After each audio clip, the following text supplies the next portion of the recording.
Olúwa tì mí lẹ́yìn. Èmi kò lè dá ṣe.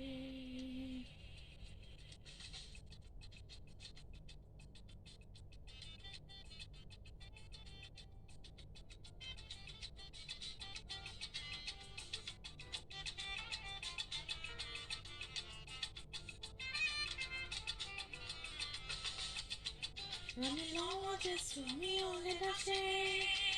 Ràn mí lọ́wọ́ Jésù, mi ò lè dá ṣe.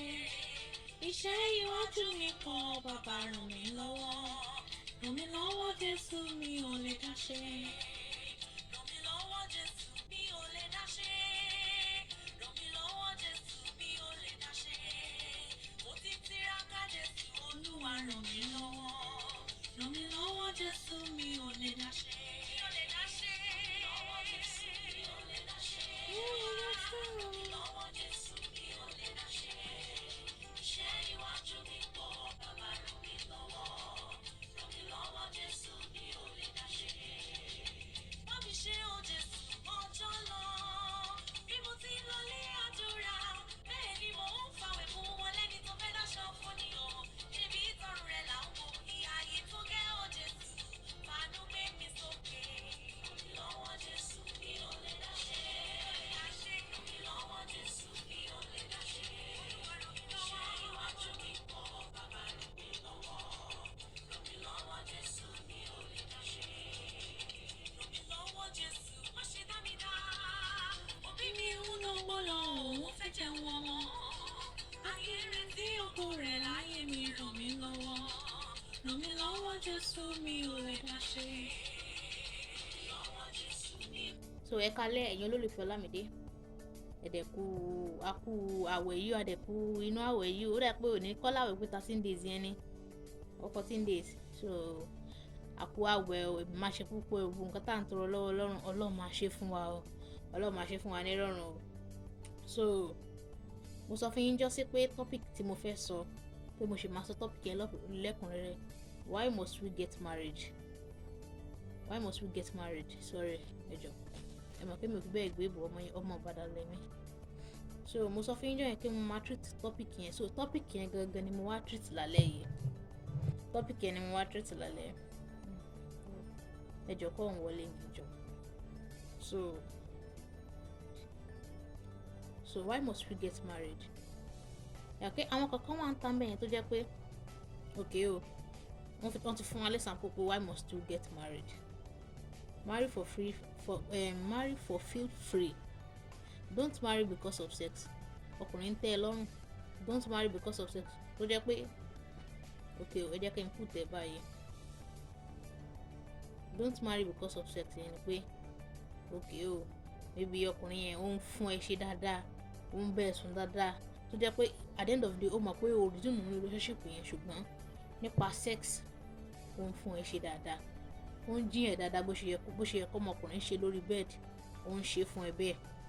Don't marry because you are getting old. Má marry torí pé o ti ń dàgbà. Torí pé okay o, àwọn ẹgbẹ́ wọn ti ń ṣe okay, àwọn ẹgbẹ́ wọn ti ń marry, ìwọ náà fi sọ pé okay, ìwọ náà fẹ́ marry torí pé o ti ń dàgbà o. Jẹ́ kí èmi náà marry o. Marriage is not like that o. Okay, mo ṣe máa sọ lẹ́kùnrin bọ̀ ẹ jẹ́ kí n ṣe fún yín láwọn example yẹn dáadáa. Don't marry because you are of age. Don't marry because you are getting old. Don't marry because you are of age. Don't marry because you are lonely. O fẹ́ marry torí pé o wà lonely, o wá fẹ́ get married. Don't marry because you got pregnant for him. Don't marry because you got pregnant for him. Má marry torí pé o lóyún fún. Don't marry because you don't want to lose the person. Don't marry because of family prayer. Torí pé àwọn family wọn fún ẹ lógun, wọ́n fún ogun mẹ́ pé kó marry. Don't marry because of family pressure. Don't marry because you like the idea of marriage. Don't marry because of pity or out of pity. Okay, o fẹ́ marry because of pity, out of pity. Don't marry because of tribe. Má marry torí pé ìdílé kan báyìí lẹ́ni ti jáde o, torí bóyá ìlú kan báyìí ló ti wá. Don't marry because you admire wedding gown you see. torí pé o máa ń rí wedding gown lára àwọn èèyàn pé mo like bí wedding gown ṣe rí o, jẹ́ kí n marry torí pé wedding gown tí mo rí yẹn. Don't marry because you love kids. Má marry torí pé o nífẹ̀ẹ́ àwọn ọmọ. Don't marry because all your friends are getting married. Wọ́n sọ pé orí Táyọ̀ papọ̀ mọ́ orí Kẹ́hìndé o. Wọ́n sọ pé wọn kì í mú late comer ní marriage. Don't marry because of physical or academical qualification. Torí pé o ti ka gbogbo ilé ayé ìjà torí ẹ̀ ló tún marry. Marry because you want to fulfill destiny. Ibi tọ́rọ̀ yẹn parí sí nìyẹn. O like idea marriage. O fẹ́ marry torí tribe. O fẹ́ marry torí pé admire wedding gown lára àwọn èèyàn. O fẹ́ marry torí family pressure. Ẹ wò ó, mo sọ fáwọn èèyàn pé kán bi mí léèrè question nípa ọ̀rọ̀ yìí, so káwọn èèyàn náà kọ́ dẹ̀ sọ suggestion wọn sí, but nobody is even replying. So ẹ jọ̀ọ́, tá a bá ra àwọn tó jẹ́ pé wọ́n fẹ́ sọ, in fact kó mo sọ fún yín náà pé kò pọ̀ dandan kẹ́ ó ti make sense náà kẹ́ send message mi through inbox ẹ̀ tó àwọn èèyàn máa rí, but okay ìwọ̀n tó bá tún lè send message through inbox yẹn send ẹ̀ sí mi through messenger. Ẹ̀yin tẹ́ bá tilẹ̀ wà ní group mi ẹ ti mọ orúkọ mi ni, ẹ̀yin tẹ́ bá dẹ̀ ti mọ orúkọ mi ní Facebook ẹ máa wá sí messenger mi ni. So just marry because you want to fulfill destiny. Wọ́n marry torí pé àwọn family wo tó bá dé marriage yẹn tán àwọn family tó sọ pé kó marry ṣàbí kálukú ló ní nǹkan tó ń face nílé ọkọ, kálukú ló dẹ̀ níbi tó kù sí, ibi tó dáa sí. Má marry torí gbogbo àwọn nǹkan tí mo kà sílẹ̀ yìí o. Ọ̀rọ̀ marriage ó gba sùúrù. Ọ̀rọ̀ marriage gbé òbò ẹ lọ, yẹn kí mo sọ náà, gbé òbò ẹ lọ. Ọ̀rọ̀ marriage lélẹ́yìí kò kí ń ṣe gírígírí, kò kí ń ṣe wàdùwàdù. Ọ̀rẹ́ mi marry ṣe mo ní mo fẹ́ marry, ọ̀rẹ́ mi bímọ mo ní mo fẹ́ bímọ. Ṣé èmi gangan fúnra ara tèmi gan mi kọ́kọ́ rò pé ibi tí mo dá sí lélẹ̀, ibi tí mo kù sílẹ̀, ìwà yìí, àwọn ìwà tí mo kà lẹ́yìn. Don't marry because of family pressure.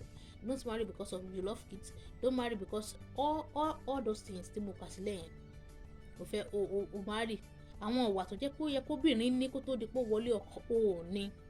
Jọ̀ọ́ sọ pé ó fẹ́ tètè marry àwọn ọ̀rẹ́ lọ sílé ọkọ, àwọn family wọn fún ẹ ní problem, àwọn òṣèré pé ó ti kàwé jù, ṣé ìyẹn náà fi ń gbélé ọkọ ni? Kò kí ń ṣe ìyẹn náà fi ń gbélé ọkọ o.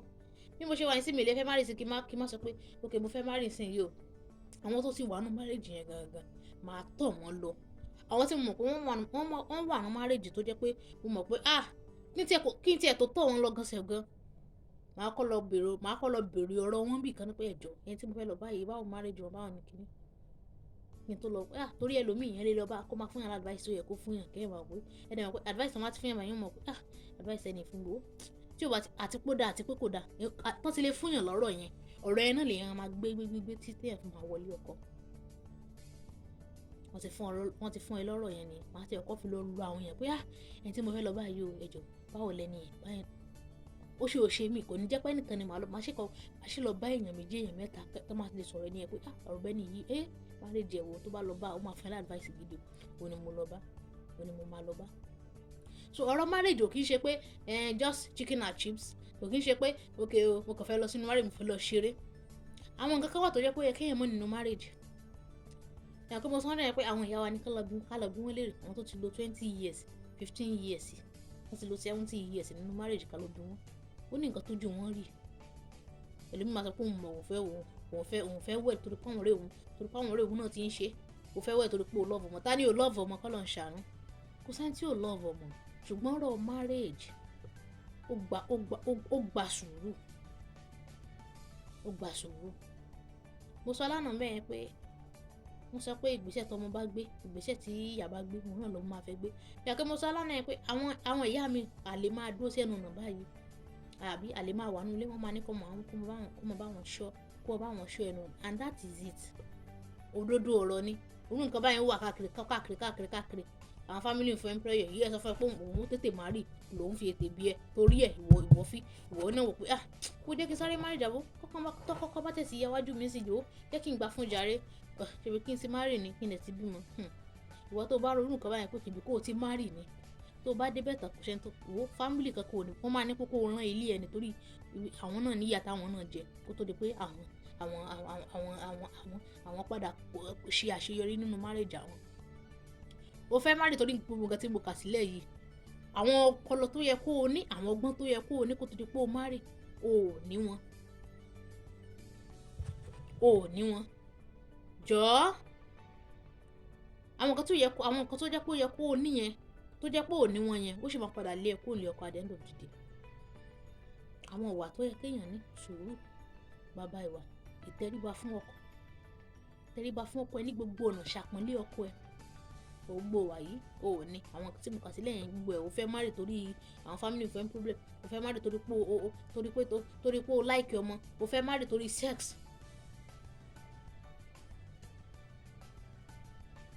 ẹ jọ̀ọ́ àwa tá a bá ń ṣe bẹ́ẹ̀ ń ta bẹ́ẹ̀ náà dẹ̀ lọkùnrin náà kò kí ń ṣe obìnrin lásán o rò pé obìnrin yóò máa ń fún eléré ṣe dáadáa wò ó ní kí n fẹ́ wò ó àwọn ìwà kan wà lówẹ̀ tó jẹ́ pé ìwà yìí kò kí ń ṣe ìwà tó jẹ́ pé ó yẹ kóbìnrin rere kò kí ń ṣe ìwà tó yẹ kóbìnrin rere kò kí ń ṣe ìwà tó yẹ kó gbé lọ sílé ọkọ kò tó di sex yẹn sí sex nìkan náà fi ń ṣe ilé ọkọ ni marriage is not about sex. marriage òkè ibẹ̀ kì í ṣe pé kán máa jìn lójoojúmọ́ lójoojúmọ́ it's not about sex. ó ní àwọn ìwà kan tó jẹ́ pé yẹ kéèyàn náà tún ní apart from sex ṣe kókó nínú marriage náà mi sọ pé bóyá sex ò ṣe kó torí mo ti sọ náà rí pé ká gbé òbò wa lọ òbò wa ṣe kókó ká gbé òbò wa lọ sex is also important but àwọn ìwà kan wà tó jẹ́ pé ó yẹ kóbìnrin ní àwọn ìdílé ọkọ gan àwọn ìdílé ọkọ ẹ̀ ó yẹ kó ní tẹríba fún wọn kò kí ń ṣe pé bóyá ọkọ ẹ̀ nìkan torí nísìnyí wọ́n sọ pé ọkọ burúkú ṣe fẹ́ àná burúkú ni ò ṣe ní tó bá ní tẹríba fún àwọn fámílì ọkọ báwo ló ṣe fẹ́ lọ́kọ fẹ́ ọkùnrin mi dẹ̀ lílẹ̀ nǹkan táwọn fámílì bá bá sọ ni ló bá gbọ́ kò sí àní kankan bẹ́ẹ̀ àdèrọ̀kùnrin mi tó jẹ́ kó máa ní òun nífẹ̀ẹ́ tòótọ́ òun máa fẹ́ o ṣùgbọ́n at the end of the day òun máa padà gbà wá yẹn kó lọ́wọ́ ẹ̀ ọ̀ká tó lè rú ọkùnrin báyẹn ọ̀nà máa jẹ torí kò ní sí ọkùnrin tó jẹ́ kó máa fẹ́ fi àwọn fámílì ẹ̀ lẹ́tọ́ ní fẹ́ gbọ́rọ̀ sí wọn lẹ́nu tó máa jẹ́ pé obìnrin ló máa bá lọ ká tó lè rí Oscars kò kí ṣe kókó wà ká tó lè rí Oscars so ẹ jọ̀ọ́ don't marry because of all this tí mo kà sílẹ̀ so thank you so much guys ẹ má bínú pé ara mi ò fi bẹ́ẹ̀ àgágá alálẹ̀ ẹ jọ̀ọ́ ẹ má bínú so thank you so much guys I love you all so subscribe to my YouTube channel Life Situation and Hope Talk so I will see you there I will see you next time so love you all bye Olamide loves you ọmọ Ìbàdàn yín ni o ẹ jọ̀ọ́ ẹ má bínú ìbò máa ń kọ́ wa lẹ́nu díẹ̀díẹ̀ ẹ jọ̀ọ́ ẹ má bínú so bye married sorry ẹ jọ̀ọ́ ẹ mọ̀ pé mi ò fi bẹ́ẹ̀ gbé ìbò ọmọ Ìbàdàn lẹ́mí so mo sọ fún yín jọ yẹn pé mo máa treat topic yẹn so topic yẹn gangan ni mo wá treat lálẹ́ yìí ẹ jọ̀ọ́ kọ́ òun wọlé ní ìjọ so why must we get married? Okay, àwọn kankan wà ń tán bẹ́ẹ̀ yẹn tó jẹ́ pé okay o wọ́n ti fún wa lẹ́sàn pé why must we get married? Marry for feel free. Don't marry because of sex. ọkùnrin tẹ́ ẹ lọ́rùn don't marry because of sex tó jẹ́ pé okay o ẹ jẹ́ kí n put ẹ báyìí don't marry because of sex yẹn pé okay o maybe ọkùnrin yẹn ó ń fún ẹ ṣe dáadáa ó ń bẹ́ẹ̀ sùn dáadáa tó jẹ́ pé at the end of the day ó mọ̀ pé o resume nínú relationship yẹn ṣùgbọ́n nípa sex ó ń fún ẹ ṣe dáadáa ó ń jiyàn dáadáa bó ṣe yẹ kó ọmọkùnrin ṣe lórí bed ó ń ṣe fún ẹ bẹ́ẹ̀. Don't marry because you are getting old. Má marry torí pé o ti ń dàgbà torí pé okay o àwọn ẹgbẹ́ wọn ti ń ṣe okay àwọn ẹgbẹ́ wọn ti ń marry ìwọ náà fi sọ pé okay ìwọ náà fẹ́ marry torí pé o ti ń dàgbà o jẹ́kẹ̀ mi náà marry o. Marriage is not like that o okay mo ṣe máa sọ lẹ́kùnrin rẹ̀ bọ̀ ẹ jẹ́ kí n ṣe fún yín láwọn example yẹn dáadáa. Don't marry because you are of age. Don't marry because you are getting old. Don't marry because you are of age. Don't marry because you are lonely. O fẹ́ marry torí pé o wà lonely o wá fẹ́ get married. Don't marry because you got pregnant for him. Don't marry because you got pregnant for him. Má marry torí pé o lóyún fún. Don't marry because you don't want to lose the person. Don't marry because of family prayer. torí pé àwọn family wọn fún ẹ lógun, wọ́n fún ogun mẹ́ pé kó marry. Don't marry because of family pressure. Don't marry because you like the idea of marriage. Don't marry because of pity or out of pity. Okay, o fẹ́ marry because of pity, out of pity. Don't marry because of tribe. Má marry torí pé ìdílé kan báyìí lẹ́ni ti jáde o, torí bóyá ìlú kan báyìí ló ti wá. Don't marry because you admire wedding gown you see. Torí pé o marry wedding gown lára àwọn èèyàn pé mo like bí wedding gown ṣe rí o, jẹ́ kí n marry torí pé wedding gown tí mo rí yẹn. Don't marry because you love kids. Má marry torí pé o nífẹ̀ẹ́ àwọn ọmọ. Don't marry because all your friends are getting family pressure. Ẹ wo, mo sọ fáwọn èèyàn kan bí mi lè question nípa ọ̀rọ̀ yìí, so káwọn èèyàn náà kọ́ dẹ̀ sọ suggestion wọn sí, but nobody is even replying. So ẹ jọ̀ọ́, tá a bá ra àwọn tó jẹ́ pé wọ́n fẹ́ sọ, in fact mo sọ fún yín náà pé kò pọ̀ dandan kẹ́ wípé ó ti make sense náà kẹ́ send message mi through inbox ẹ̀ tó àwọn èèyàn máa rí, but okay ìwọ tó bá tún lè send message through inbox nìyẹn, send ẹ̀ sí mi through messenger. Ẹ̀yin tẹ́ bá tilẹ̀ wà ní group mi ẹ ti mọ orúkọ mi nìyẹn, tẹ́ bá dẹ̀ ti mọ orúkọ mi ní Facebook ẹ máa wá sí messenger mi ni. So just marry because you want to fulfill destiny. Or marry to the power family people. Tó bá dé marriage yẹn tán, àwọn family tó sọ pé kó marry. Ṣé kálukú ló ní nǹkan tó ń face nílé ọkọ. Kálukú ló dẹ̀ níbi tó kù sí, ibi tó dáa sí. Má marry torí gbogbo àwọn nǹkan tí mo kà sílẹ̀ yìí o. Ọ̀rọ̀ marriage ó gba sùúrù. Ọ̀rọ̀ marriage gbé òbò ẹ lọ, yẹn kí mo sọ náà. Gbé òbò ẹ lọ.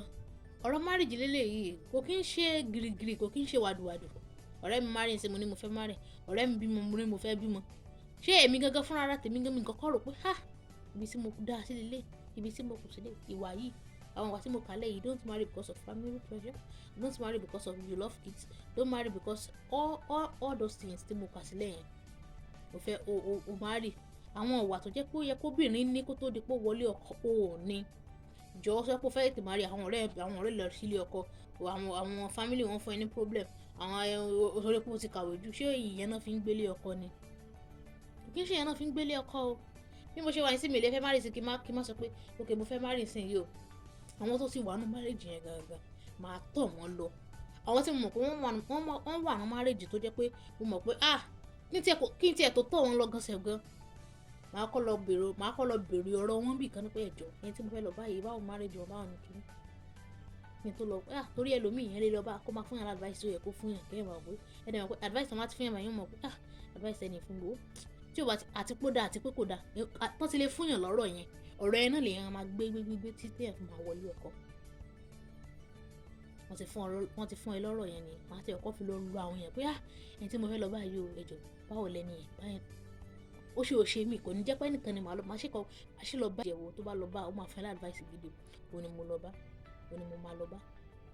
So ọ̀rọ̀ marriage ò kì í ṣe pé just chicken and chips, kò kì í ṣe pé okay o mo kàn fẹ́ lọ sínú marriage mo fẹ́ lọ ṣeré. Àwọn nǹkan kan wà tó jẹ́ pé ó yẹ kéèyàn mọ̀ nínú marriage. Yàtọ̀ mo sọ náà pé àwọn ìyá wa ní ká lọ bí wọ́n lérè àwọn tó ti lo 20 years 15 years wọ́n ti lo 70 years nínú marriage ká lọ bí wọ́n ó ní nǹkan tó ju wọ́n rí. Ẹlòmíì máa sọ pé òun fẹ́ wẹ̀ torí pé àwọn ọ̀rẹ́ òun náà ti ń ṣe òun fẹ́ wẹ̀ torí pé ó love ọmọ. Ta ni ò love ọmọ kọ́ ló ń ṣàánú? Kò sẹ́ni tí ò love ọmọ, ṣùgbọ́n ọ̀rọ̀ marriage ó gba sùúrù. Mo sọ lánàá mẹ́rin pé mo sọ pé ìgbésẹ̀ tọmọ bá gbé ìgbésẹ̀ tí ìyá bá gbé òun náà ló máa fẹ́ gbé. Yàtọ̀ mo sọ lánàá yẹn pé àwọn ìyá mi àlè máa dúró sí ẹnu ọ̀nà báyìí àbí àlè máa wà nínú ilé wọn máa ní kó bá wọn ṣọ́ ẹnu and that is it.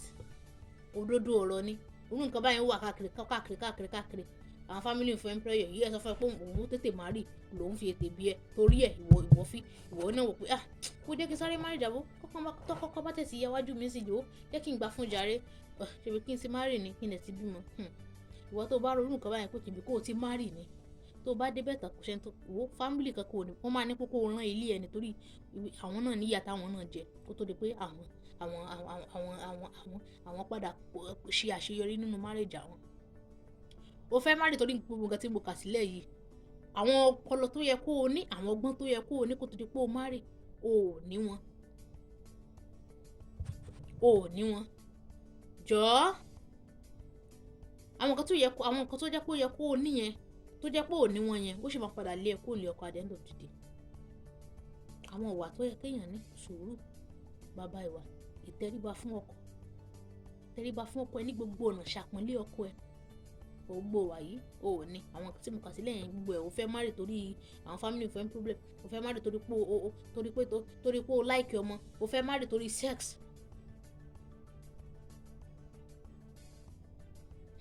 Ẹ jọ̀ọ́, àwa tá a bá ń ṣe bẹ́ẹ̀ ń ta bẹ́ẹ̀ náà dẹ̀ lọkùnrin náà, kò kí ń ṣe obìnrin lásán. O rò pé obìnrin yóò máa ń fún eléré ṣe dáadáa, wò ó ní kí n fẹ́.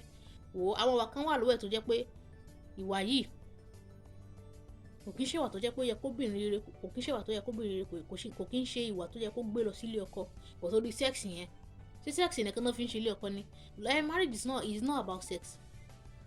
Marriage ò kí ń ṣe pé kán máa jìn lójoojúmọ́, it's not about sex. Ó ní àwọn ìwà kan tó jẹ́ pé ó yẹ kéèyàn náà tún ní apart from sex. Sex ṣe kókó nínú marriage náà, mi sọ pé bóyá sex ò jẹ́, torí mo ti sọ náà rí pé ká gbé òbò wa lọ, òbò wa ṣe kókó, ká gbé òbò wa lọ. Sex is also important, but àwọn ìwà kan wà tó jẹ́ pé ó yẹ kóbìnrin yẹn ní. Àwọn ìdílé ọkọ gan, àwọn ìdílé ọkọ ẹ̀, ó yẹ kó ní tẹríba fún wọn. Kò kí ń ṣe pé bóyá ọkọ ẹ̀ nìkan. Torí nísìnyí wọ́n sọ pé ọkọ burúkú ṣe fẹ́, àná burúkú ni ò ṣe ní.